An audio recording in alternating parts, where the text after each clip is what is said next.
Selamat datang di Nanti Malam, tempat di mana setiap kisah bukan sekadar cerita tapi bisa jadi pernah benar-benar terjadi.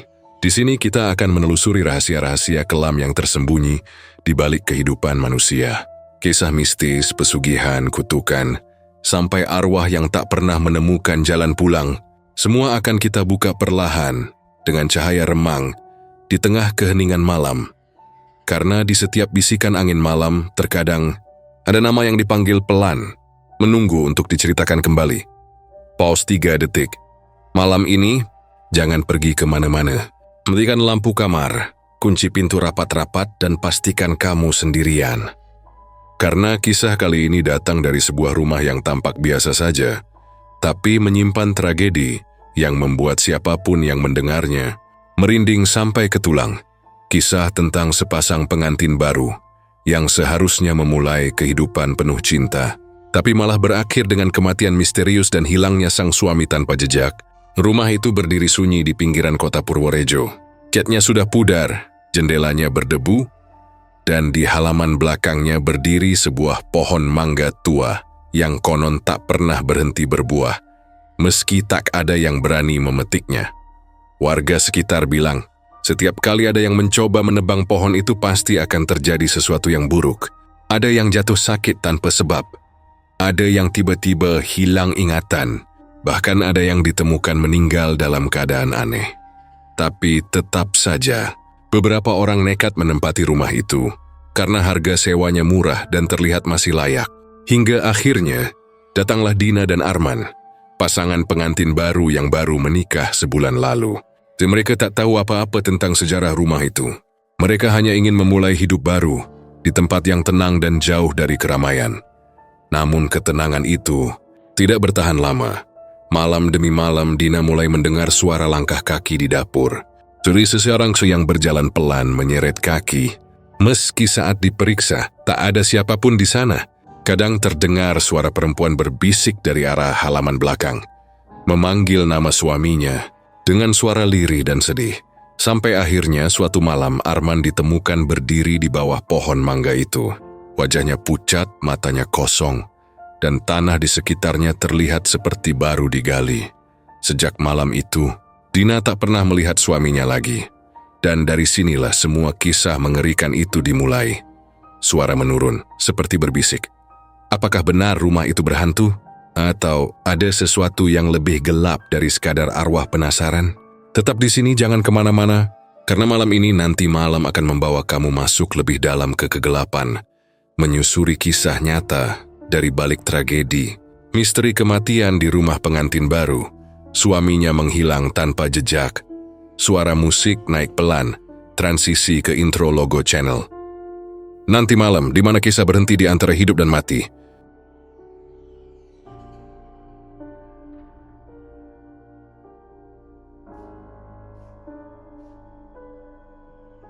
Malam itu, hujan baru saja reda di pinggiran kota Purworejo.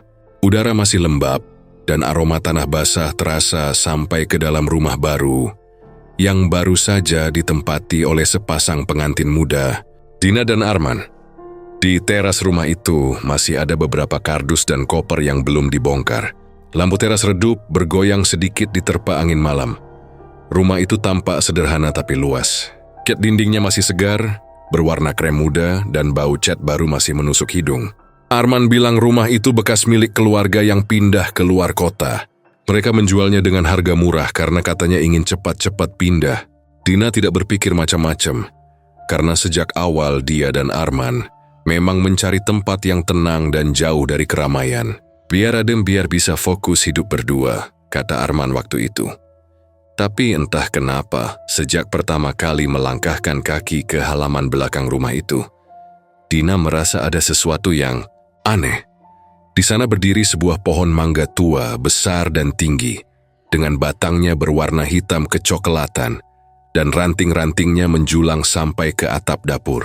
Daunnya rimbun, tapi bagian bawahnya tampak gelap, seperti menutupi sesuatu. Serem ya, pohon mangganya tinggi banget, kata Dina pelan. Matanya menatap keluar jendela ruang makan yang langsung menghadap halaman belakang. Arman, yang sedang menyusun barang di ruang tengah menoleh sambil tersenyum. "Ah, kamu aja yang penakut. Itu cuma pohon, Din. Justru bagus bisa buat tempat duduk-duduk nanti sore." Dina mengangguk pelan, tapi matanya tetap tertuju pada pohon itu. Angin malam membuat rantingnya bergoyang pelan, dan suara dedaunan yang bergesekan menimbulkan bunyi lirih seperti bisikan. Kris. Sore tadi sebelum pindahan, sempat datang seorang bapak tua tetangga sebelah rumah. Namanya Pak Wito. Orangnya ramah, tapi cara bicaranya agak aneh seperti ragu-ragu. "Rumah iki wis suwe ora dienggoni, Mbah," katanya sambil tersenyum tipis. "Dulu pernah ada yang tinggal tapi nggak lama. Ya, semoga jenengan betah yo." Waktu itu Dina tidak berpikir jauh. Ia hanya membalas sopan. "Matur nuwun, Pak, semoga aja betah." Tapi setelah bapak itu pergi, kata-katanya sempat terngiang lama. Pernah ada yang tinggal tapi nggak lama. Malam itu sekitar pukul 9, keduanya makan malam seadanya. Hanya nasi goreng instan dan teh hangat. Dina duduk di lantai sambil tertawa kecil, melihat Arman yang sibuk mengatur televisi. "Aduh, colokannya di mana sih?" keluh Arman sambil membungkuk. "Di bawah meja tuh," jawab Dina sambil menunjuk lalu menambahkan, "Tapi nanti kalau udah bisa nyala, jangan nonton film horor ya. Aku masih parno sama tempat baru." Arman hanya tertawa. Iya, aku yang ngerti kamu. Tapi justru rumah ini enak banget, sunyi. Udah kayak tempat liburan." Malam pertama mereka pun berjalan dengan penuh tawa kecil dan kehangatan sederhana. Dina sempat merasa bersyukur karena akhirnya mereka punya rumah sendiri. Tak perlu lagi tinggal di kontrakan sempit yang sering bocor tiap hujan. Tapi sekitar jam 2 pagi, Dina tiba-tiba terbangun. Suara aneh terdengar dari arah halaman belakang, pelan, tapi jelas, krik, krik, krik, seperti suara langkah kaki di atas tanah kering yang tertimpa ranting. Dina membuka matanya pelan. Suara itu makin terdengar jelas. Ia menoleh ke arah jendela kamar yang tirainya sedikit terbuka. Gelap, tapi di balik gelap itu, ia seperti melihat bayangan samar-samar bergerak. Awalnya dia mengira mungkin kucing, tapi langkah itu terlalu berat untuk seekor kucing. Suaranya pelan, tapi ritmenya seperti langkah manusia yang berjalan pelan. Satu demi satu, panggil Dina pelan sambil menyentuh bahu suaminya. Arman hanya mendengkur pelan tampak lelah. Mungkin karena seharian pindahan dan ngangkat barang-barang berat. Dina menggigit bibir. "Paling kucing," gumamnya mencoba menenangkan diri. Tapi hatinya tidak tenang, bulu kuduk di tengkuknya berdiri. Udara di dalam kamar tiba-tiba terasa dingin. Padahal kipas angin belum dinyalakan. Dina menarik selimut sampai ke leher, matanya terus menatap jendela. Suara itu berhenti, tapi setelah beberapa detik terdengar lagi. Kali ini lebih pelan, seperti ada yang sedang menggeser sesuatu di tanah. Pelan-pelan Dina bangkit dari tempat tidur. Ia melangkah ke arah jendela. Tirainya bergoyang karena angin malam yang masuk lewat celah. Dina menyingkapnya sedikit, hanya sejengkal.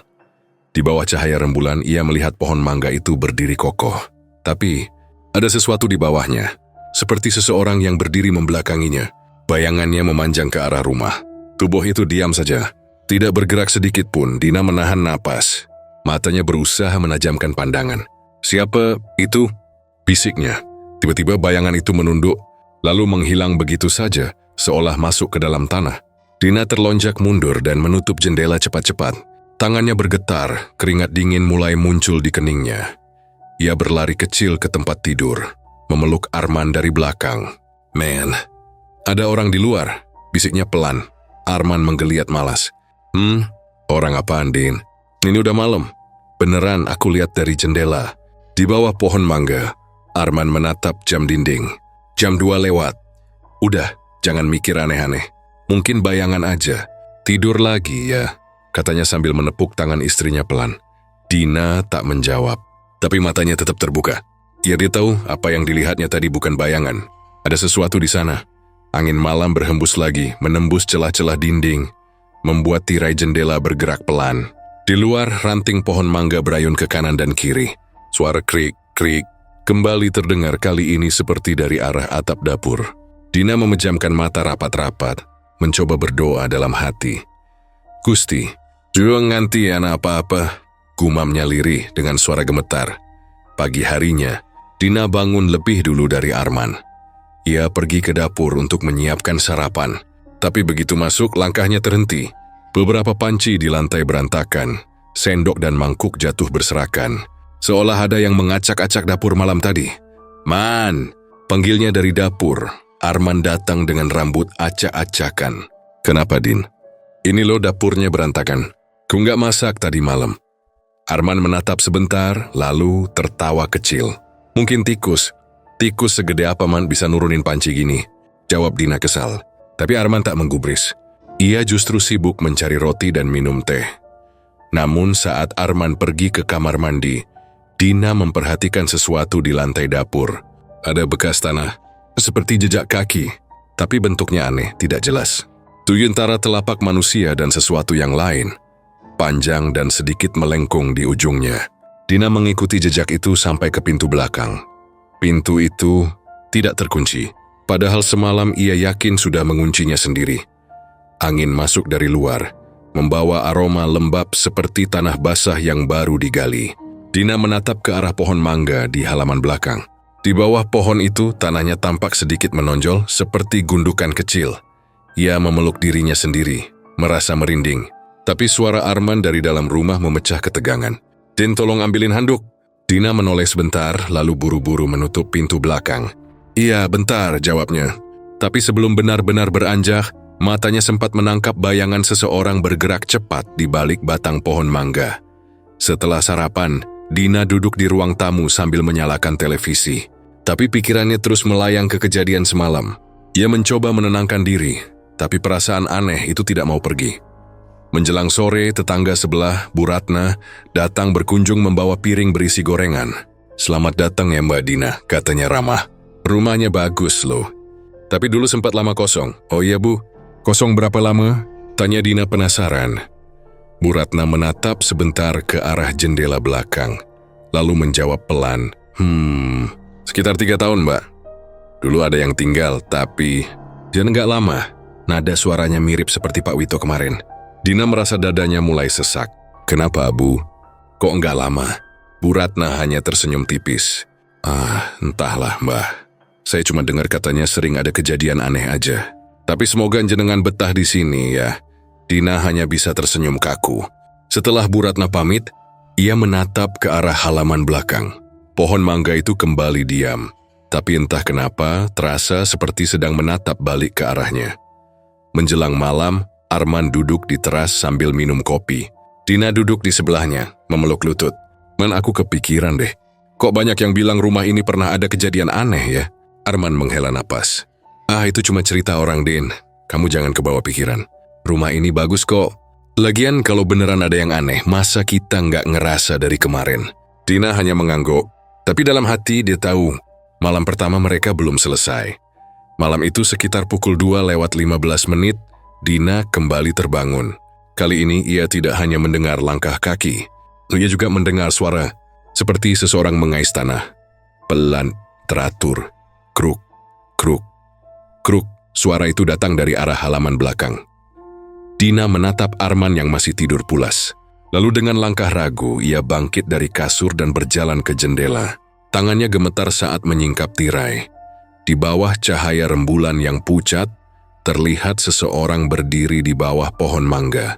Bahunya bergerak naik turun seperti sedang menggali. "Ya Allah," bisik Dina, tubuhnya lemas seketika. Tapi yang membuat darahnya beku bukan hanya itu.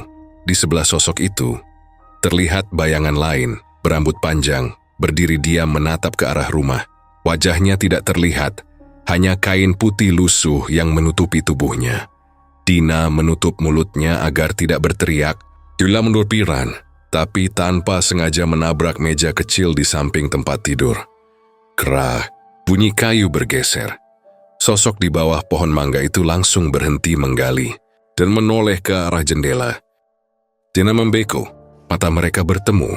Meski dari jarak jauh ia bisa melihat jelas bahwa wajah itu adalah wajah Arman.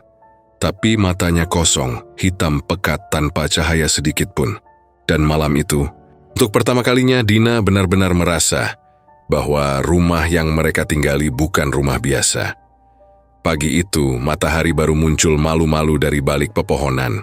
Udara di sekitar rumah Dina masih lembab, sisa embun menempel di kaca jendela dapur. Dina bangun lebih dulu dari Arman. Ia ingin menyiapkan sarapan sederhana. sekadar roti dan teh hangat untuk memulai hari baru mereka di rumah itu.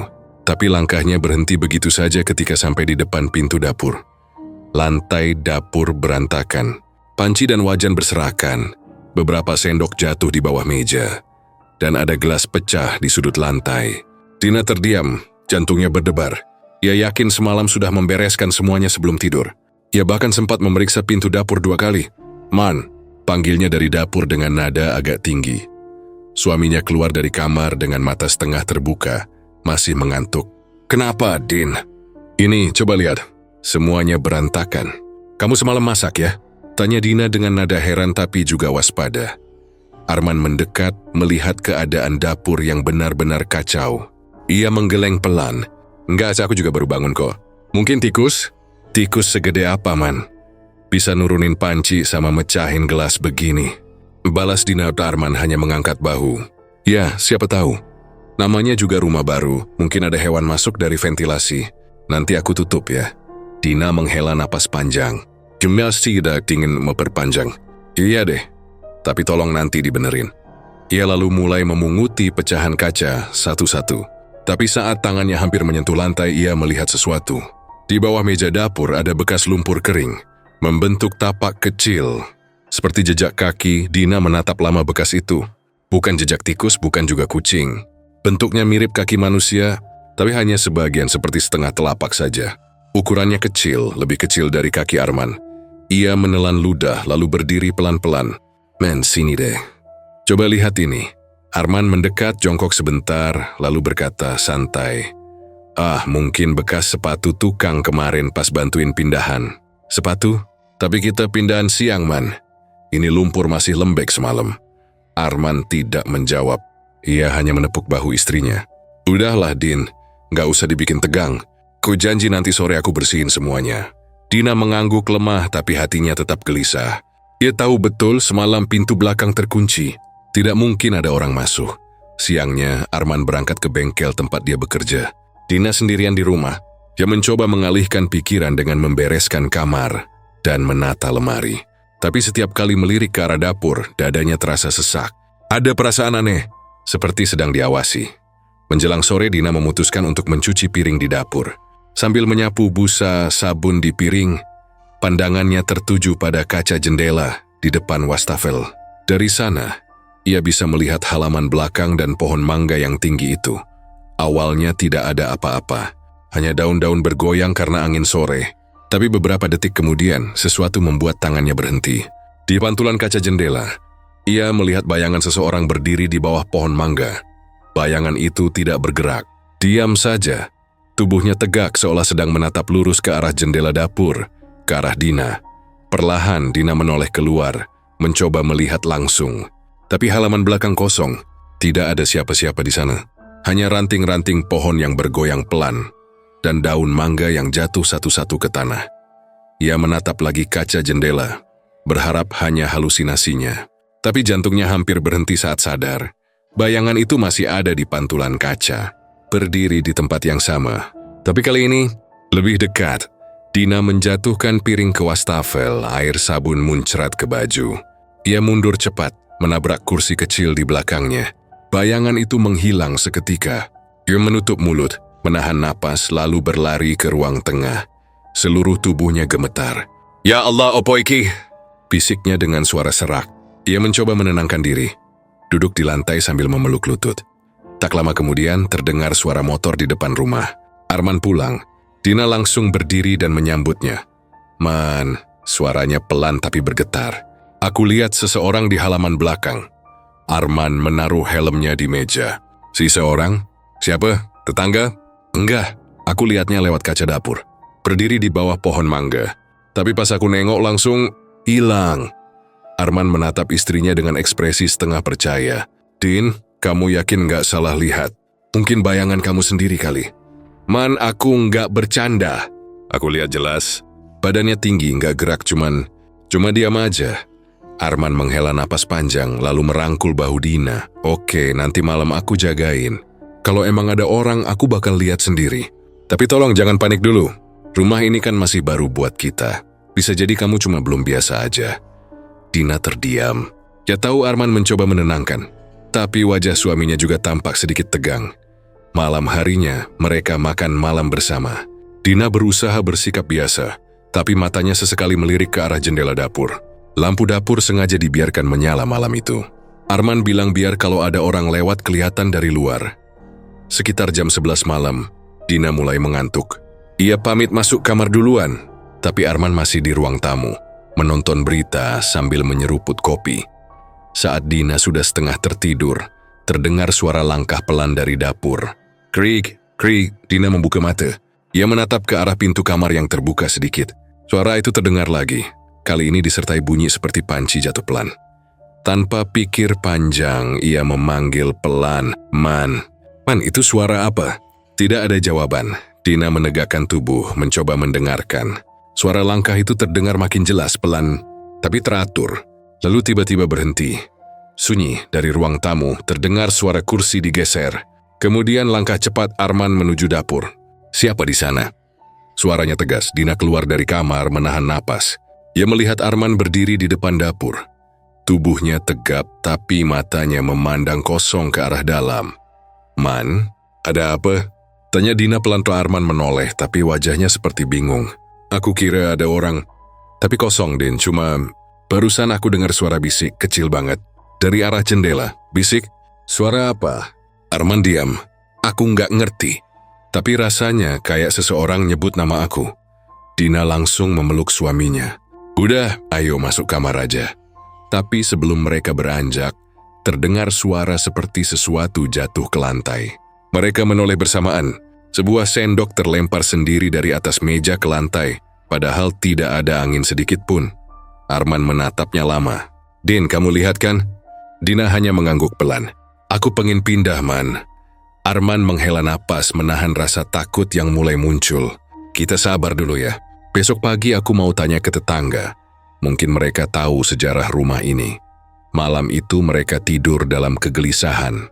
Dina tidak bisa memejamkan mata. Sesekali ia mendengar suara langkah pelan di lantai rumah. Kadang seperti ada yang mengetuk-ngetuk kaca jendela dari luar. Tapi setiap kali ia mencoba membangunkan Arman, suara itu langsung berhenti. Sekitar jam 2:15, Dina mendengar suara berbeda. Seperti suara perempuan, menangis pelan. Suaranya jauh tapi jelas dari arah dapur. Hup, hup, hup. Dina menutup telinga dengan bantal, tapi tangis itu tetap terdengar semakin dekat. Dina menoleh ke arah Arman. Suaminya masih terlelap, seolah tak mendengar apa-apa. Akhirnya Dina memberanikan diri turun dari kasur. Dengan langkah hati-hati ia berjalan menuju dapur. Lampu dapur masih menyala. Udara di dalam rumah terasa dingin. Tangis itu berhenti, sunyi, namun tiba-tiba... Tok, tok, tok, tok. Lia yang mengetuk kaca jendela dapur dari luar. Pelan tapi jelas Dina menelan ludah menatap ke arah jendela. Cahaya lampu menyorot keluar, tapi yang terlihat hanya bayangan pohon mangga. Sapa? Tanyanya gemetar, tidak ada jawaban. Tapi dari balik kaca muncul embun, seperti napas seseorang yang sedang mengembuskan udara dari luar. Di tengah kabut itu, perlahan terbentuk tulisan samar. 3 huruf yang membuat Dina hampir berteriak. Nama suaminya. Dina mundur pelan, tubuhnya kaku. Dia menabrak meja dapur, membuat piring jatuh dan pecah. Arman langsung berlari dari kamar. Din, kenapa? Dina hanya menunjuk kaca jendela. Tapi tulisan itu sudah hilang. Arman menatapnya bingung. Kamu kenapa sih, Din? Barusan, ada yang nulis nama kamu di kaca. Kulihat sendiri, Man, aku nggak gila. Arman mendekati kaca, menyentuh permukaannya. Dingin, tidak ada apa-apa. Tapi saat jarinya menyentuh bagian tengah kaca, ia mendadak menarik tangannya cepat-cepat. Engget, bagian tengahnya anget, Din. Kayak abis diembusin orang. Dina memeluk tubuhnya sendiri. Aku pengen besok kita pergi aja dari sini. Aku takut, Man. Aku ora iso turu tenang neng kene. Arman menatap keluar jendela. Pohon mangga itu tampak tenang di bawah sinar bulan. Tapi entah kenapa ia merasa seperti pohon itu sedang memperhatikan mereka. Keesokan paginya Arman pergi ke rumah Bu Ratna, tetangga sebelah. Dina menunggu di rumah, masih dengan perasaan tidak nyaman. Setelah beberapa menit Arman pulang dengan wajah aneh. Bu Ratna bilang, kata Arman perlahan, 3 tahun lalu rumah ini ditempati sepasang pengantin baru juga. Tapi seminggu setelah tinggal di sini, istrinya meninggal karena katanya jatuh di dapur. Suaminya hilang, nggak pernah ditemukan. Dina menatap suaminya dengan mata membesar. Kok kamu baru bilang sekarang? Bu Ratna juga baru ngomong. Katanya dia takut cerita duluan. Dina menunduk. Suaranya bergetar saat berkata pelan, aku rasa suara di dapur itu bukan tikus. Mungkin dia... Kalimatnya menggantung di udara. Arman tidak menjawab. Hanya tatapan kosongnya yang mengarah ke jendela dapur. Daun mangga bergoyang pelan. Dan dari arah halaman belakang, samar-samar terdengar suara langkah kaki. Pelan, teratur, krik, krik, krik. Seolah sesuatu sedang berjalan mendekat lagi. Malam itu hujan turun tanpa henti. Langit seperti ditumpahkan airnya begitu saja, deras dan panjang. Petir sesekali menyambar, menerangi halaman belakang rumah Dina dan Arman yang mulai tergenang air. Suara gemerici air hujan membentur genteng bercampur angin malam yang menembus celah jendela, membuat suasana di dalam rumah itu terasa dingin dan lembab. Listrik padam sejak jam 9 malam. Arman sempat mencoba menyalakan genset kecil warisan dari rumah orang tuanya, tapi mesin tua itu hanya berderit 2 kali sebelum akhirnya mati total. Akhirnya mereka memilih duduk di ruang tamu, diterangi cahaya lilin yang berkelap-kelip di atas meja kecil.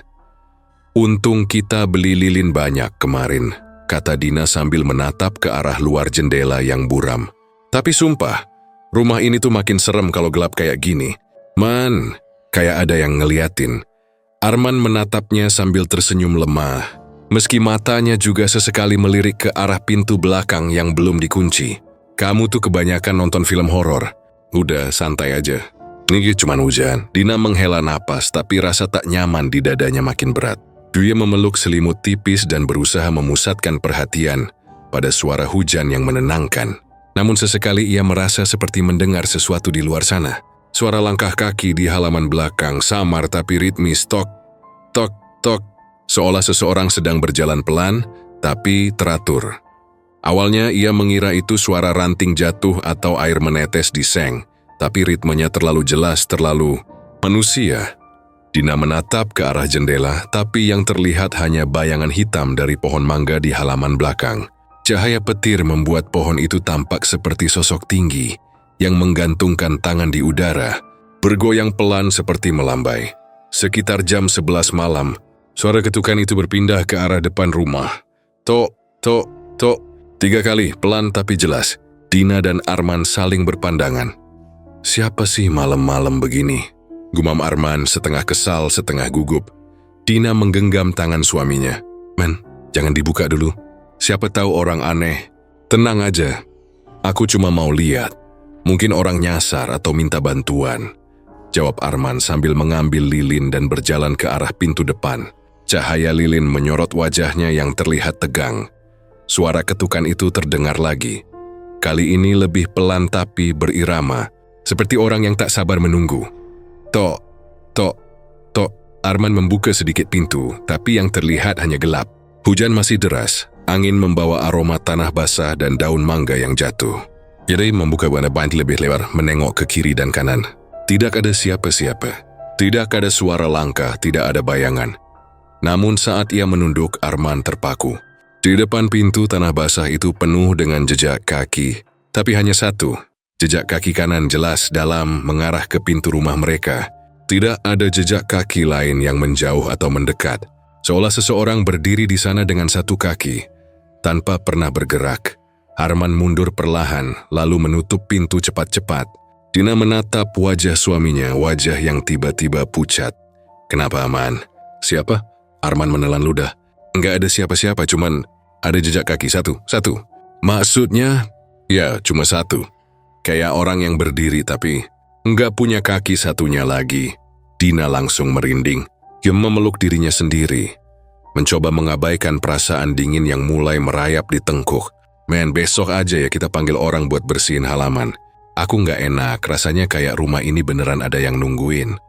Arman mengangguk tapi matanya masih tertuju ke pintu. Cahaya lilin bergoyang di tiup angin, membuat bayangan mereka menari di dinding. Malam itu mereka akhirnya tidur di ruang tamu, di dekat lilin yang diletakkan di lantai. Dina berbaring sambil menggenggam tangan Arman. Tapi matanya tak juga terpejam. Hujan makin reda, berganti dengan suara serangga malam yang riuh. Sekitar pukul 2 dini hari, Dina terbangun. Dia bisa tahu kenapa. Hatinya seperti disadarkan oleh sesuatu. Dia mendengar suara samar dari arah dapur. Suara perempuan pelan, serak tapi jelas. Dia bukan suamimu. Dina menegakkan tubuhnya.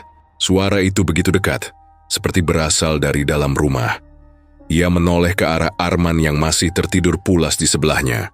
Wajahnya tenang, napasnya berat dan dalam. Dina menggigit bibir. Dia mencoba meyakinkan diri bahwa mungkin itu cuma mimpi. Tapi suara itu terdengar lagi. Kali ini lebih jelas. Dina, "Ojo percaya karo wong iku." Suara perempuan itu berat, seperti keluar dari tenggorokan yang kering. Campuran bahasa Indonesia dan Jawa itu membuat darah Dina seolah berhenti mengalir. Ia menatap ke arah dapur, dan samar-samar ia melihat cahaya lilin yang tadi di meja dapur masih menyala. Bayangan seperti sosok perempuan berdiri di sana. Rambutnya panjang basah menutupi sebagian wajah. Tubuhnya tampak kurus, bungkuk sedikit, dan di bawahnya terlihat genangan air kecil, seolah tubuhnya meneteskan air. Dina menutup mulut, menahan teriak. Jadi membangunkan Arman dengan panik. Bangun cepet!" Arman terlonjak kaget. "Kenapa, Din?" "Di dapur. Ada orang." Arman langsung bangkit mengambil senter di dekat meja, lalu berjalan cepat ke dapur. Dina bersembunyi di belakang sofa, tubuhnya gemetar hebat. Ia mendengar langkah kaki suaminya yang berat di lantai. Lalu suara pintu dapur dibuka. Beberapa detik hening. "Din, nggak ada siapa-siapa kok," kata Arman akhirnya. "Kamu tuh mimpi kali. Tapi aku lihat, aku lihat beneran. Perempuan basah di dapur." Arman menghela napas panjang. Udah. Besok kita panggil orang pintar ya. Biar kamu tenang." Dina tidak menjawab. Kiasa hanya menunduk. Tapi dari pojokan dapur, dari tempat yang tidak tersorot cahaya lilin, terlihat samar genangan air kecil yang perlahan mengering, meninggalkan bekas tapak telapak kaki kecil. Pagi harinya, suasana rumah terasa aneh. Tidak ada lagi suara hujan tapi udara terasa pengap. Dinding rumah bagian belakang terlihat sedikit lembab. Dina berjalan ke dapur untuk membersihkan lantai. Dan ketika ia sampai di sana, hatinya kembali bergetar. Di lantai, tepat di dekat wastafel, ada bekas air seperti telapak kaki. Hanya satu, kanan, dan arah jejaknya menuju pintu belakang. Dina menelan ludah. Ia mencoba menyapu dengan cepat, tapi setiap kali sapu itu melewati bekas air tersebut, suara seperti lirihan pelan terdengar di telinganya. "Dia bukan suamimu." Dina terjatuh terduduk. Dia menutup telinganya, menangis tanpa suara. Dalam hati kecilnya, ia mulai bertanya-tanya, apakah rumah ini memang dihuni sesuatu? Ataukah ada hal lain yang selama ini disembunyikan Arman? Sore itu Arman pulang dari bengkel tempatnya bekerja. Ia terlihat lelah dan sedikit kesal.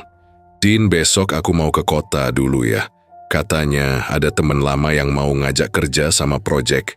Lumayan buat nambah penghasilan," ujarnya sambil duduk di kursi ruang tamu. Dina menatapnya lama. Ada sesuatu yang terasa berbeda dari Arman. Tatapannya dingin, dan nadanya seperti orang yang tidak sepenuhnya ada. "Man, kamu yakin kamu nggak sembunyiin sesuatu dari aku?" Arman terkejut, tapi cepat menutupi dengan tawa. "Kamu ngomong apa sih? Aku cuma kerja kok." Dina diam, tapi jauh di dalam hatinya, rasa curiga dan takut mulai bercampur. Malam itu, ketika Arman sudah tidur, Dina duduk di depan jendela, menatap pohon mangga di halaman belakang. Angin malam berhembus pelan, membuat daun-daunnya bergetar. Dan entah kenapa dari balik ranting, ia merasa seperti melihat sosok perempuan itu lagi. Berdiri di sana, menatap ke arah rumah, basah kuyup dan tersenyum samar. Dina menutup mata, berdoa dalam hati. Tapi suara itu datang lagi. Kali ini jelas dan dekat sekali seperti tepat di telinganya. "Mbok percaya aku, Dina. Wong iku dudu bojomu." Dina menjerit pelan menutup telinganya. Tapi saat ia menoleh ke arah tempat sosok itu berdiri tadi, tak ada siapapun. Hanya daun mangga yang jatuh perlahan, menimpa tanah basah di bawahnya. Di ruang tamu, lilin terakhir padam ditiup angin. Rumah itu kembali tenggelam dalam kegelapan. Dan dari luar jendela samar-samar, terdengar suara langkah kaki satu arah. Tok, tok, tok, menuju pintu belakang. Sejak malam di mana suara aneh itu terdengar lagi, rumah Dina dan Arman tidak pernah terasa sama. Di suasana rumah seolah menjadi berat. Bau lembab dari dinding makin kuat, bahkan kadang tercium seperti tanah basah bercampur darah. Dina sering merasa pusing tanpa alasan, dan setiap kali ia melewati dapur, bulu kuduknya berdiri. Arman pun berubah, bukan cuma sesekali tapi hampir setiap hari. Dulu ia pria yang tenang, suka bercanda dan sabar, tapi sekarang tatapannya sering kosong. Kadang ia duduk di teras belakang selama berjam-jam, memandangi pohon mangga tanpa bergerak, seperti orang linglung. Sesekali bibirnya bergerak pelan, seolah berbicara dengan seseorang yang tak terlihat. Dina beberapa kali mencoba menegur, tapi Arman hanya menoleh pelan dan tersenyum aneh. Senyum yang tak sampai ke mata. "Ngapain, man?" "Dari tadi di situ aja." "Nggak apa-apa, Din, cuman ngobrol." "Ngobrol sama siapa?" "Nggak ada orang." Arman menatap pohon mangga itu lalu menjawab lirih, "Dia di sini kok. Kamu nggak lihat ya?" Dina menelan ludah, perasaannya mulai diliputi takut. "Man, kamu ngomong siapa sih?" "Jangan bercanda." Arman diam. Ia lalu tertawa kecil, tapi tawanya datar, hampa. "Aku kira kamu bisa dengar juga." Sejak hari itu, Arman semakin sering menyendiri. Billy jarang makan, jarang bicara. Bahkan tidurnya hanya sebentar-sebentar. Kadang tengah malam Dina mendengar suara langkah kaki dari halaman belakang. Kriik, kriik.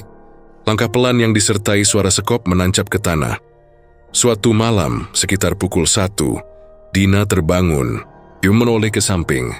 Tempat Arman seharusnya tidur, tapi tempat itu kosong. Rasa cemas langsung naik ke dada. Ia bangkit pelan, berjalan menuju jendela ruang tamu. Dari celah tirai, terlihat cahaya samar dari halaman belakang. Hujan rintik turun, dan di bawah pohon mangga, Arman sedang berdiri. Tangannya memegang skop, menggali tanah dengan gerakan lambat tapi teratur. Setiap kali skopnya mencungkil tanah, suara duk-duk terdengar jelas sampai ke dalam rumah. "Ya Allah, man ngapain sih?" Gumam Dina pelan. Ia memberanikan diri membuka pintu belakang. Udara dingin langsung menyergap kulitnya. "Men, kamu ngapain?" "Udah malam." Arman berhenti menggali. Ia menoleh perlahan, dan cahaya lampu rumah yang remang memperlihatkan wajahnya yang penuh tanah. Senyumnya perlahan muncul. Senyum yang tidak seperti biasanya, dingin, kosong. "Dia belum tenang, Din," katanya pelan. "Siapa?" "Kamu ngomong siapa sih, man?" "Dirisi minta tolong. Katanya dia masih di sini." Dina langsung mundur. "Kamu ngelantur, man. Udah masuk aja." Arman hanya tertawa kecil. "Kamu nggak percaya ya? Padahal dia sering lihat kamu dari dapur. Dia bilang kamu mirip banget sama dia waktu masih hidup." "Cukup, man. Ku takut," teriak Dina sambil berlari masuk ke rumah. Dia menutup pintu cepat-cepat, menguncinya dengan tangan gemetar. Dari dalam ia masih bisa mendengar suara skop yang menggali tanah. Suara itu terus terdengar sampai menjelang subuh. Dan ketika ayam berkokok, suara itu berhenti. Pagi harinya Dina memberanikan diri keluar. Ia berjalan ke halaman belakang. Langkahnya pelan, jantungnya berdetak kencang. Di bawah pohon mangga, tanah di sekitar akar terlihat gembur. Seperti baru saja ditimbun. Masih ada bekas sekop di pinggirannya. Dina menunduk, mencoba mencari tahu apa yang dikubur Arman malam tadi. Tapi saat ia mulai menggali dengan tangan, baru sebatas lapisan atas bau busuk menyengat langsung keluar. Ia menjerit dan menjatuhkan diri ke belakang. Bau itu seperti daging busuk bercampur lumpur. Ia menutup hidung, menangis ketakutan. "Man, kamu ngubur apa di sini, man?" Bisiknya lirih. Tiba-tiba dari arah dapur terdengar suara langkah. Dina menoleh cepat, dan dari jendela dapur yang terbuka, Arman muncul, berdiri menatapnya. "Jangan diganggu, Din. Dia udah tenang sekarang." Nada suaranya datar, tapi matanya merah. Bukan karena kurang tidur, tapi seperti seseorang yang sudah tidak punya batas antara sadar dan gila. Dina berlari masuk rumah. Hari itu ia tak berani bicara pada Arman. Ia mengurung diri di kamar, hanya bisa mendengar suara langkah Arman mondar-mandir di luar. Kadang terdengar suara orang tertawa pelan, tapi bukan tawa Arman. Suaranya lebih berat, lebih dalam. Menjelang sore, seorang tetangga datang mengetuk pagar. Namanya Bu Marni, wanita tua yang tinggal 2 rumah dari mereka. Mbak Q nderek melebunggi. Katanya sopan. Aku mau ngasih sayur. Dina keluar, wajahnya pucat. Oh makasih Bu, tapi saya lagi nggak enak badan. Bu Marni menatapnya lama.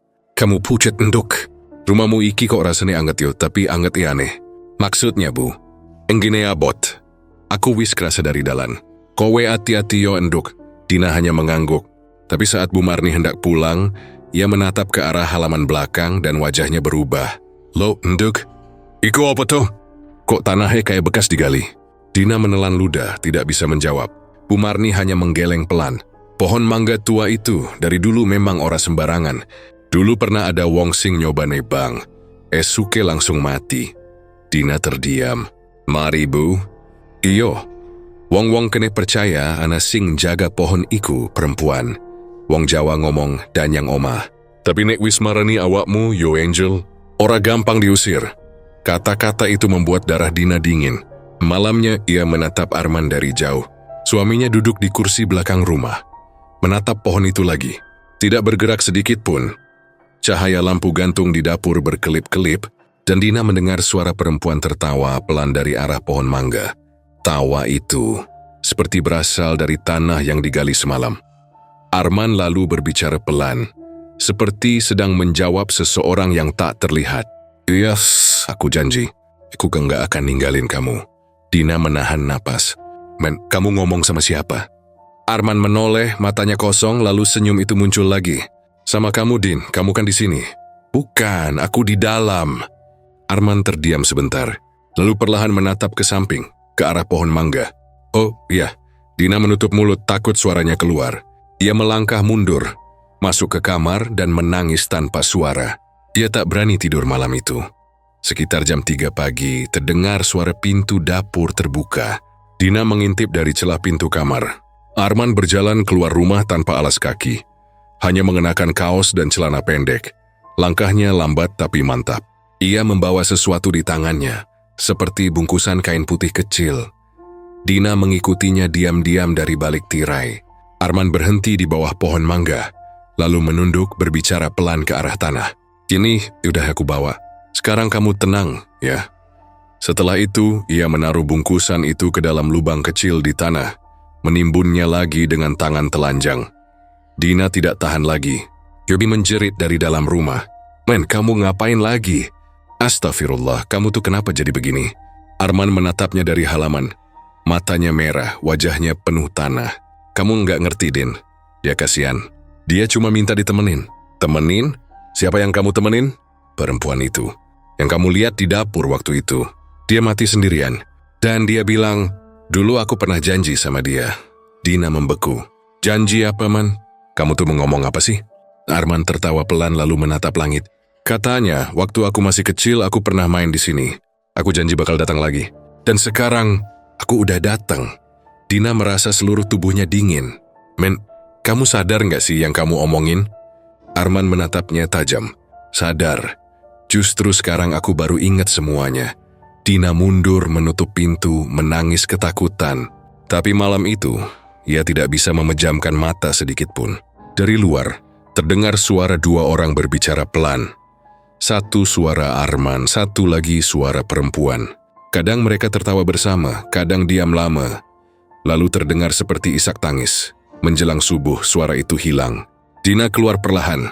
Di halaman belakang, Arman sudah tidak ada. Hanya tanah di bawah pohon mangga yang tampak makin tinggi, seperti sudah ditimbun beberapa kali. Dia memegang tanah itu dingin dan lembab, lalu berbisik lemah. Ya Allah, tolong aku. Wong iki dudu Arman sing tak kenal. Udara pagi terasa berat. Burung tidak berkicau dan angin berhenti. Rumah itu benar-benar sunyi.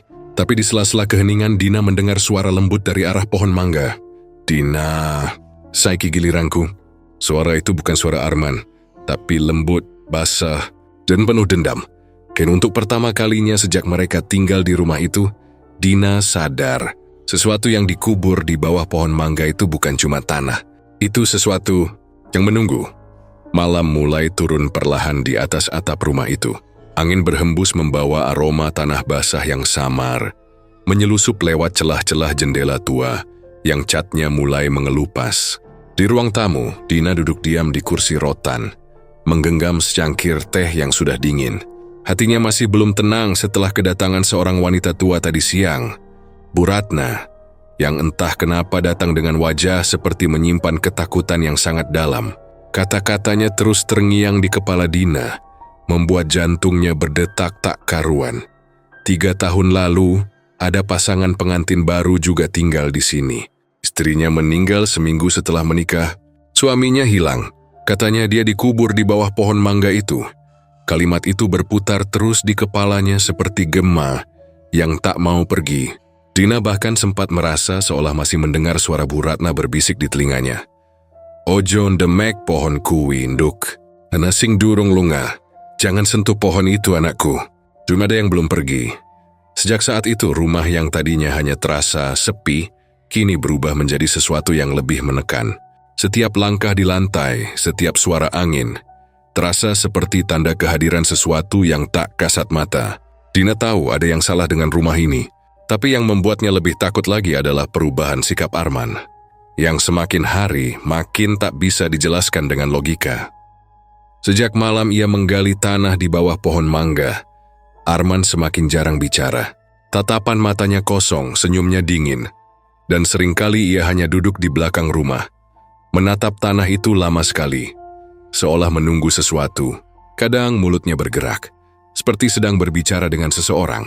Tapi setiap kali Dina mendekat, Arman langsung diam dan menatapnya tajam. Sore itu, saat matahari mulai tenggelam di balik pohon mangga, Dina mencoba memberanikan diri. Ia membawa secangkir kopi dan berjalan ke arah suaminya yang duduk membelakangi rumah. Langkahnya pelan, tapi jantungnya berdegup kencang. Arman tampak begitu hening, hanya menatap tanah di depannya. "Man," suara Dina pelan. Arman tak menoleh. "Ini, aku bawain kopi," katanya lagi. Mencoba tersenyum walau hatinya gentar. Arman menoleh perlahan, matanya merah, dan wajahnya kotor penuh tanah. "Aku udah janji sama dia, Din," ucapnya lirih. Dina menelan ludah. "Janji sama siapa?" "Dia yang di bawah pohon itu." Suara Arman begitu datar, tapi setiap katanya menusuk seperti pisau dingin. Dina hampir menjatuhkan cangkir yang ia pegang. "Men, kamu jangan ngomong sembarangan, ya." Arman tersenyum tipis. "Aku cuma menepati janji." Setelah berkata begitu, Arman bangkit dan masuk ke rumah tanpa menatap Dina lagi. Ia meninggalkan jejak tanah di lantai teras, dan entah kenapa langkahnya tak bersuara, seperti orang berjalan di atas tanah basah. Dina hanya berdiri kaku di sana. Matanya tak lepas dari pohon mangga yang kini tampak semakin menyeramkan. Daun-daunnya bergoyang pelan, padahal angin tak berembus. Malamnya Dina mencoba tidur lebih cepat, tapi matanya tak bisa terpejam. Di luar, suara jangkrik bersahut-sahutan, diselingi suara serangga malam. Namun di antara itu semua, ada suara lain. Suara langkah pelan dari arah dapur. Krik, krik. Seperti seseorang sedang berjalan tanpa alas kaki. Dina membuka matanya perlahan, memandangi arah pintu kamar yang setengah terbuka. "Arman," panggilnya. Tak ada jawaban. Ia bangun perlahan, mencoba tidak membuat suara, lalu mengintip keluar kamar. Dari dapur, terlihat cahaya lampu temaram dan bayangan seseorang berdiri menghadap jendela. Dina bisa mengenali bentuk tubuh itu, Arman. Tapi yang membuatnya bergidik adalah tangan suaminya yang terangkat ke arah jendela, seolah sedang menyentuh sesuatu atau seseorang di luar sana. "Man, kamu ngapain?" Suara Dina gemetar. Arman menoleh pelan. Dan untuk sesaat Dina melihat wajah suaminya begitu pucat, hampir seperti mayat. Tapi yang paling menakutkan adalah bayangan di kaca jendela tak hanya menunjukkan satu sosok. Di belakang Arman terlihat siluet seorang perempuan berdiri. Rambutnya panjang sampai menutupi wajah, dan tangannya menyentuh bahu Arman. Dina menjerit, tapi suara itu seperti tertelan udara. Lampu dapur langsung padam dan semuanya gelap. Dina berlari ke kamar, menutup pintu dan tubuhnya gemetar hebat. Ia tak tahu harus apa lagi. Matanya berkaca-kaca, napasnya tersengal. Tiwis memeluk lutut dan berdoa dalam hati. "Gusti Allah, tolong aku." Pagi harinya, Dina terbangun di ruang tamu. Ia tak ingat kapan tertidur. Mungkin karena kelelahan menangis semalaman. Arman sudah tidak ada di rumah. Hanya ada bekas tanah di lantai yang mengarah ke halaman belakang. Dina keluar perlahan, dan hatinya langsung tercekat. Tanah di bawah pohon mangga kembali tergali. Lubangnya dalam, dan di sebelahnya tergeletak sekop yang masih meneteskan air. Ya Allah, Dina menutup mulutnya. Ia menatap lubang itu, lalu melihat sesuatu yang mencuat sedikit dari dalam tanah. Sepotong kain putih yang kotor dan basah. Tangannya gemetar hebat. Iris mundur perlahan, tapi langkahnya terasa berat. Saat ia hendak masuk kembali ke rumah, terdengar suara langkah di belakang. Ia berbalik cepat dan melihat Arman berdiri di tepi lubang. Bajunya kotor, rambutnya berantakan, tapi matanya kosong. Man, kamu ngapain lagi? Tanya Dina dengan suara bergetar. Arman memandangnya lama, lalu menunjuk ke lubang itu. Aku nemu dia, Din. Dia minta tolong. Tolong? Tolong gimana maksudmu? Arman tersenyum samar. Dia pengantin pertama di rumah ini. Dia belum tenang. Dina menggeleng cepat. Kamu jangan gila, Man. Itu cuma cerita orang. Tapi Arman hanya melangkah pelan ke arah lubang itu, lalu berlutut. Tangannya mulai menggali dengan jari-jarinya sendiri, seperti orang yang kesetanan. Dina menjerit dan berlari ke dalam rumah, mencari ponsel untuk menelepon Bu Ratna, tapi sinyal hilang. Setiap nomor yang ia tekan hanya berakhir dengan suara dengung kosong. Di luar, suara tanah tergali terdengar jelas, seperti seseorang sedang membongkar kuburan. Beberapa menit kemudian, suara itu berhenti. Dina tak berani keluar. Ia menutup telinganya, tapi tetap saja ia mendengar sesuatu. Suara perempuan menangis lirih dari arah halaman belakang. Suara itu terdengar jelas parau, seolah keluar dari perut bumi. Mbo, aku ora salah. Dina meneteskan air mata. Dia tahu itu bukan suara Arman. Itu suara lain. Perempuan. Menjelang sore, Arman masuk ke rumah lagi. Tangannya kotor, kukunya penuh tanah, dan matanya merah. Ia duduk di kursi tanpa bicara. Dina mendekat pelan menatap wajah suaminya dengan takut. Man, kamu kenapa? Arman menatap lurus ke depan. Dia udah tenang sekarang, tapi dia minta sesuatu. Minta apa? Arman menoleh perlahan, bibirnya bergerak pelan. Tapi yang keluar bukan suara Arman. Suara itu berat, serak, dan terasa asing. Dia mau kamu, Dina. Dina mundur dengan wajah pucat. Tubuhnya lemas dan sebelum ia sempat berkata apa-apa, lampu rumah langsung padam. Disusul suara pintu belakang terbuka sendiri. Angin berhembus kencang, membawa aroma busuk dari arah pohon mangga. Dina menjerit dan berlari keluar rumah, tapi di halaman ia berhenti mendadak. Di bawah pohon itu kini berdiri dua sosok. Arman dan seorang perempuan berpakaian kebaya putih, wajahnya pucat, matanya kosong. Imroska berdiri berdampingan dan tersenyum ke arahnya. Dina mundur perlahan sambil menangis, lalu pingsan seketika. Saat ia sadar keesokan paginya, Arman sudah tidak ada lagi. Di bawah pohon mangga, tanahnya kini benar-benar rata, seperti tak pernah digali sama sekali. Dan di atas meja ruang tamu, Dina menemukan selembar surat tua yang lusuh. Tulisan tangannya goyah, tapi masih bisa terbaca. Yang dikubur di bawah pohon itu bukan hanya jasad, tapi janji, siapapun yang tinggal di rumah ini akan diminta untuk menepati janji yang belum selesai. Dina menjatuhkan surat itu sambil menahan tangis. Ia sadar, Bu Ratna tidak hanya datang untuk mengingatkan, tapi untuk menebus kesalahan masa lalu yang belum sempat ditebus. Rumah itu memang bukan rumah biasa. Itu adalah tempat di mana dajika dan kematian saling mengikat, dan siapapun yang datang setelahnya akan menjadi bagian dari kisah yang sama. Dan malam itu, dari dalam rumah, terdengar suara langkah pelan. Suara perempuan berbisik, "Aku wis teko maneh, saiki giliranmu, Ndoh." Malam itu udara terasa lebih dingin dari biasanya. Angin bertiup pelan tapi menusuk tulang, membawa aroma lembab dari tanah basah di halaman belakang. Dina duduk di ruang tamu dengan wajah pucat. Kedua tangannya memegang cangkir teh yang sudah lama tidak disentuh.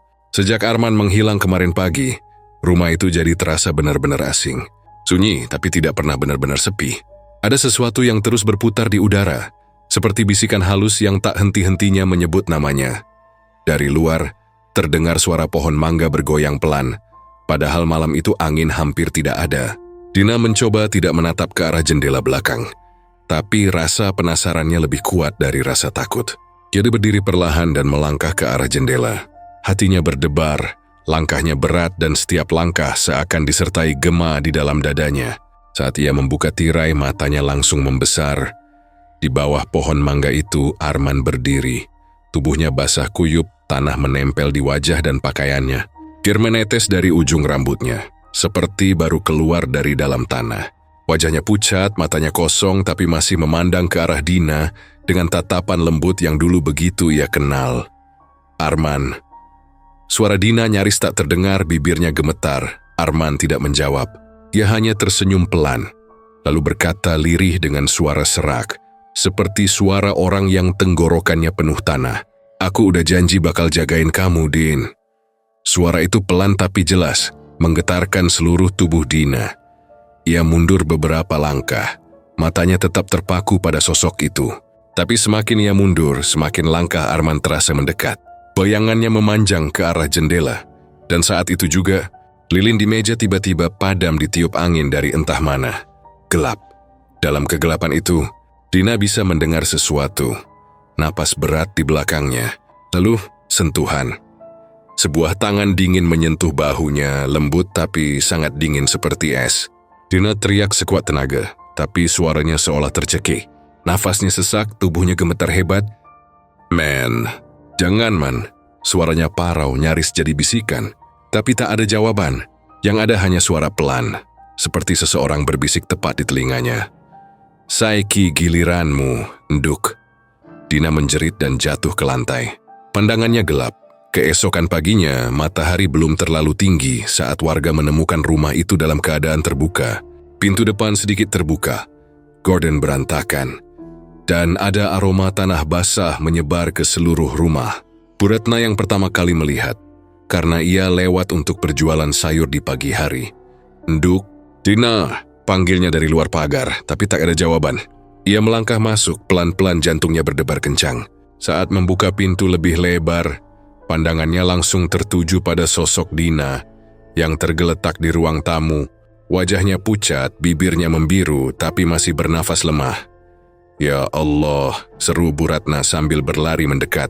Ia mengguncang bahu Dina pelan, tapi tubuh perempuan itu dingin, seperti baru keluar dari air. Tetangga lain berdatangan mencoba menolong. Mereka membawa Dina keluar rumah, menidurkannya di serambi. Tak lama kemudian salah satu warga memanggil kepala dusun. "Pak, rumah itu lagi-lagi bikin masalah," kata mereka dengan suara bergetar.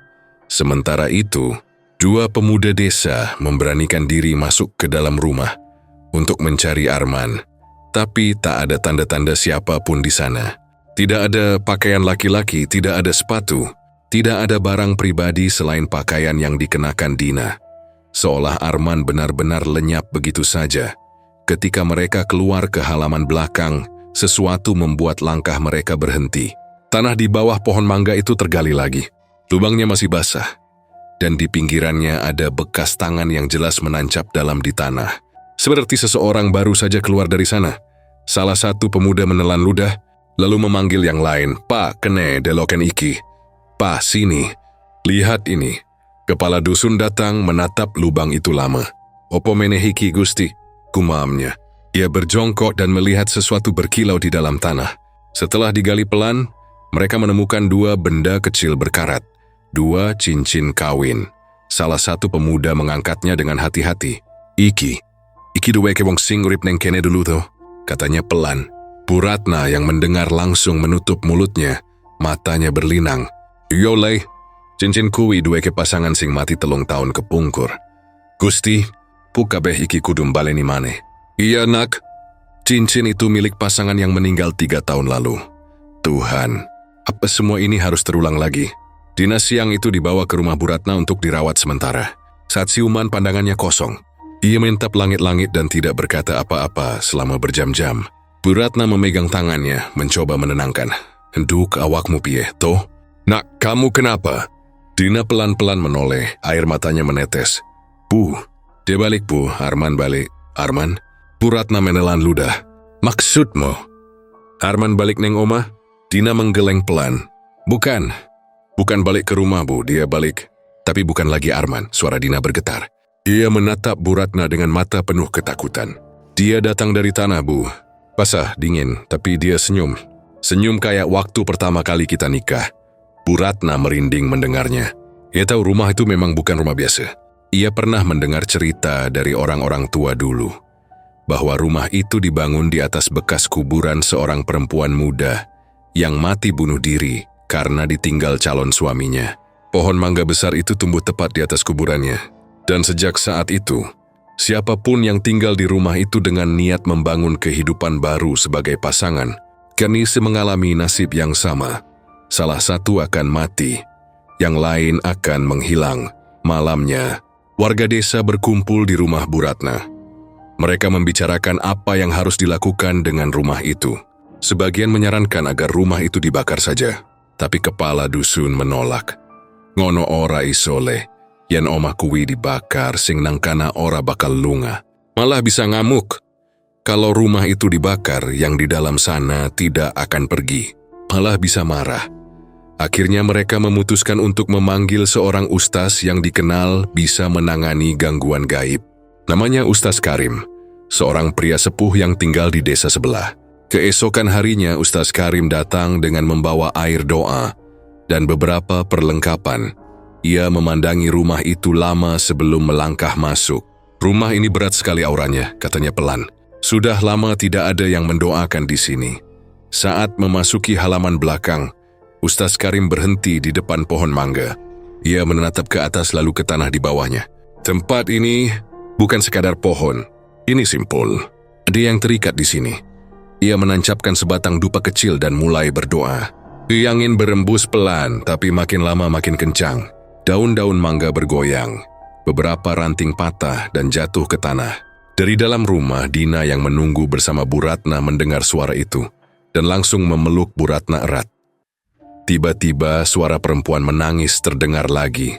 Kali ini lebih jelas. Opo salahku? Opo salahku nganti kudu kene terus? Apa salahku? Apa salahku sampai harus di sini terus? Ustaz Karim terus membaca doa dengan suara tegas. Tapi tiba-tiba tanah di bawah pohon itu bergerak sendiri.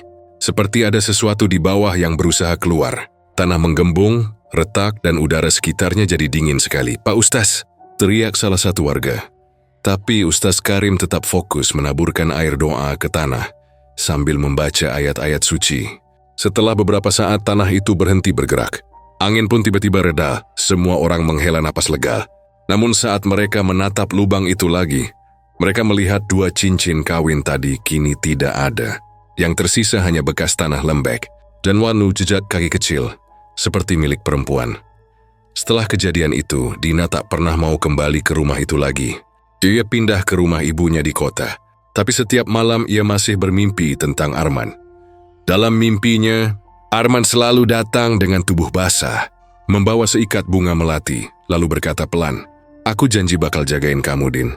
Dan setiap kali bangun dari mimpi itu, Dina selalu menemukan aroma melati menyebar di kamarnya, padahal tidak ada bunga di sana. Sementara rumah di Purworejo itu tetap berdiri diam di pinggiran desa. Pohon mangganya makin besar, daunnya rimbun, tapi tak ada satu pun warga yang berani mendekat. Mereka bilang, setiap kali malam Jumat terdengar suara perempuan menangis dari arah sana, disusul suara langkah kaki seorang laki-laki. Suara itu berputar di sekitar pohon, lalu berhenti, tepat di depan rumah. Dan setiap kali fajar tiba, tanah di bawah pohon mangga itu selalu terlihat sedikit tergali lagi. Malam menelan seluruh sudut rumah itu dengan keheningan yang tebal. Tak ada cahaya yang berani menembus jendela. Bahkan sinar bulan pun seolah enggan menyentuh temboknya. Rumah itu berdiri diam, menatap kosong ke arah jalan setapak yang dipenuhi rerumputan liar. Cat dindingnya mulai mengelupas, jendelanya berdebu, dan di halaman belakang, pohon mangga besar itu tetap tegak, dingin, bisu. Tapi sudah hampir setahun sejak kejadian terakhir. Sejak warga menemukan Dina pingsan dan Arman lenyap tanpa jejak. Setelah itu, tak ada seorang pun yang mau mendekati rumah itu lagi. Warga sekitar hanya berani melintas dari kejauhan. Dan setiap kali angin malam bertiup, mereka bisa mendengar sesuatu. Suara lirih, tangisan perempuan yang seolah datang dari arah dapur. Kadang ada pula suara langkah kaki pelan, seperti seseorang berjalan di lantai kayu dengan kaki basah. Orang-orang bilang, itu suara Dina, tapi yang lain bersumpah, mereka juga melihat sosok laki-laki berdiri di bawah pohon mangga, menatap rumah itu lama, tak bergerak, tak bersuara, hanya berdiri. Wes ojo liwat kena yen wis maghrib, kata warga tua yang tinggal tak jauh dari sana. Nek kowe krunggu wong nangis saja noleh, ojo. Sudahlah, jangan lewat sini kalau sudah maghrib. Kalau kamu dengar ada yang menangis, jangan menoleh. Jangan. Namun rasa penasaran manusia memang selalu lebih besar daripada rasa takutnya. Beberapa anak muda dari desa sebelah pernah datang tengah malam, membawa senter dan ponsel untuk merekam. Mereka bilang ingin membuktikan kalau cerita itu cuman omong kosong. Tapi malam itu, hanya 2 dari mereka yang berani masuk ke halaman. 2 lainnya menunggu di luar pagar. Begitu mereka melangkah ke dalam, udara langsung berubah. Angin berhenti, jangkrik mendadak diam. Dan suara langkah mereka terdengar sangat jelas, seolah lantai dan tanah sedang mengingat setiap injakan kaki. Pohon mangga besar itu menjulang di depan, daunnya bergoyang perlahan meski udara sama sekali tak bergerak. Salah satu dari mereka, Doni, menyorotkan senter ke arah batang pohon.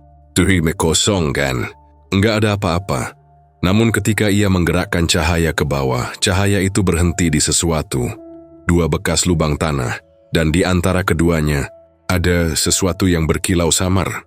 Doni mendekat dan membungkuk. Ini kayak cincin ya? Katanya sambil meraih benda itu. Temannya Andri berdiri beberapa langkah di belakang. Jangan diambil, Don. Tapi Doni sudah lebih dulu memungutnya.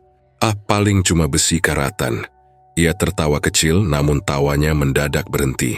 Jari-jarinya terasa dingin, seperti dipegang seseorang dari bawah tanah. Ia menjerit kecil, menjatuhkan cincin itu. Tapi saat mereka menatap tanah lagi, cincinnya sudah hilang. Tiba-tiba terdengar suara lirih dari arah dapur. Suara perempuan pelan sekali tapi jelas. Opo salahku? Komong tresna, apa salahku? Aku hanya mencinta. Lampu senter mereka berkedip-kedip lalu mati. Doni menoleh cepat, Andri. Tapi tak ada jawaban.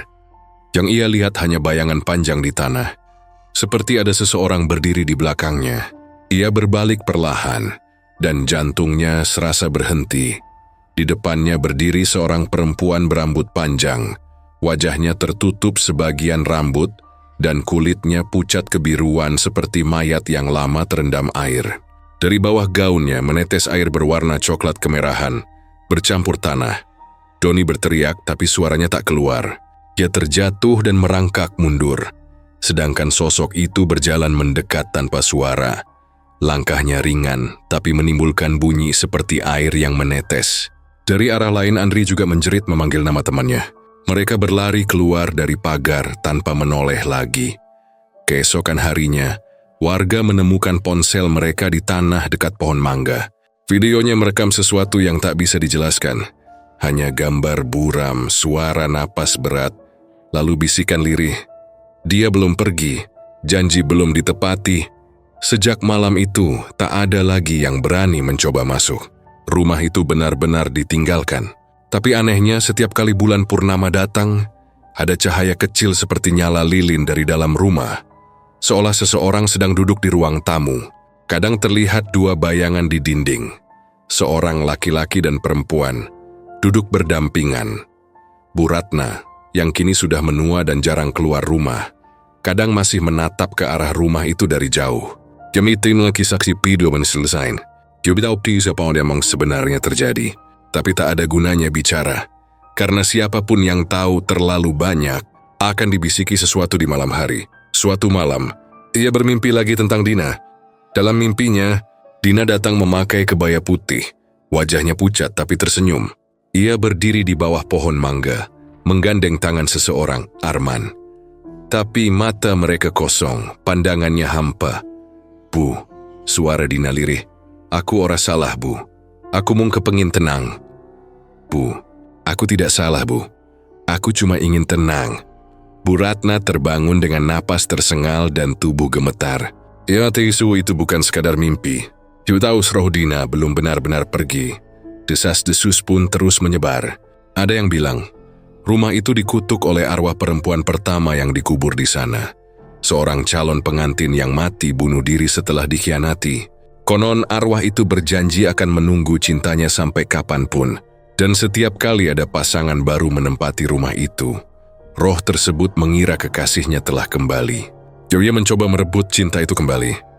tanpa sadar mengulangi tragedinya sendiri. Yang lain percaya Arman bukan hanya korban. Mereka bilang Arman dan Dina sebenarnya adalah reinkarnasi dari pasangan pertama yang dulu mati di rumah itu. Mereka kembali untuk menuntaskan sesuatu yang belum selesai. Tapi karena janji itu tidak pernah ditepati, mereka berdua terjebak dalam lingkaran yang sama, mencintai, kehilangan dan mati di tempat yang sama. Beberapa tahun kemudian, pemerintah desa akhirnya memutuskan untuk menutup rumah itu. Mereka membangun pagar bambu tinggi di sekelilingnya dan menancapkan papan peringatan. Dilarang masuk, berbahaya. Tapi papan itu pun seringkali jatuh sendiri di tengah malam, padahal tak ada angin kencang. Suatu sore, seorang petugas dari luar desa datang untuk mendokumentasikan tempat itu. Ia seorang wartawan muda dari kota yang tertarik dengan cerita-cerita mistis desa Jawa. Dengan rasa ingin tahu yang tinggi, ia menembus pagar bambu itu sendirian sambil membawa kamera. Awalnya semua tampak biasa. Rumah itu memang tua dan berantakan, tapi tak ada tanda-tanda sesuatu yang aneh. Ia memotret dapur, ruang tamu, dan kamar utama yang dindingnya penuh bercak lembab. Namun ketika ia membuka jendela dapur, aroma busuk menyeruak tajam. Ia menutup hidung melangkah ke halaman belakang dan berhenti di depan pohon mangga itu. Ia mengangkat kameranya, menyorot batang pohon yang besar, lalu menekan tombol rekod. Inilah rumah pengantin baru yang katanya berhantu. Suaranya terekam dalam video. Dan ini, pohon mangga tempat misteri itu bermula. Saat ia mendekat, kamera tiba-tiba bergetar. Ada suara kecil seperti langkah kaki di belakangnya. Ia berbalik cepat, tapi tak ada siapapun. Ketika ia menatap kamera lagi, layar LCD-nya menampilkan sesuatu. Di belakang dirinya, ada bayangan dua orang berdiri di bawah pohon. Seorang perempuan dalam bergaun putih dan seorang pria berwajah pucat, memegang tangan satu sama lain. Ia terkejut menoleh ke belakang, tapi yang ada hanya angin dingin yang menampar wajahnya. Saat itulah, ia mendengar suara bisikan pelan dari arah telinganya. Janji kudu ditepati. Janji harus ditepati. Petugas itu kabur secepat mungkin. Ia baru sadar, kamera yang dibawanya jatuh di halaman rumah itu. Warga menemukannya keesokan harinya masih merekam. Dalam rekaman terakhir terdengar suara tangisan perempuan dan detak langkah yang menjauh perlahan. Lalu suara tanah tergali lagi. Setelah itu rumah itu benar-benar ditinggalkan total. Pohon mangga di halaman belakang kini tumbuh lebih besar. Cabangnya menjulur menutupi atap rumah. Kadang kalau dilihat dari jauh, bentuk cabang-cabang itu tampak seperti dua orang yang sedang berpelukan. Dan setiap kali malam Jumat tiba, dari arah rumah itu terdengar lagu gamelan lirih, seperti musik pengiring pengantin, tapi pelan dan sedih. Suaranya mengalun sampai ke jalan besar, membuat siapapun yang lewat merinding. Orang-orang yang masih tinggal di desa itu percaya satu hal, kisah di rumah itu tidak akan pernah selesai. Setiap kali ada yang mencoba membuka pintunya, kisah baru akan dimulai lagi. Setiap kali seseorang jatuh cinta dengan niat suci tapi salah tempat, arwah itu akan bangun, mengira janji lama telah ditepati. Dan di bawah pohon mangga, tanah itu akan terus bergoyang, menggali dirinya sendiri. Sampai sekarang kalau kamu melewati jalan kecil di pinggiran Purworejo saat malam gelap, kamu mungkin masih bisa melihat cahaya kecil dari rumah itu. Kadang tampak dua bayangan berdiri di jendela, bergandengan tangan, menatap bulan dari balik tirai. Dan kalau kamu cukup nekat untuk berhenti dan mendengarkan baik-baik, kamu akan mendengar suara lembut, nyaris seperti bisikan. Aku janji bakal jagain kamu. Ding, lalu disusul suara perempuan membalas dengan nada sendu. Aku isi ngenteni kowe man. Aku masih menunggumu. Dan pele senis kehiringan panjang, diiringi suara daun mangga yang bergoyang pelan. Seolah rumah itu sedang mengingat lagi kisah cinta yang tak pernah usai.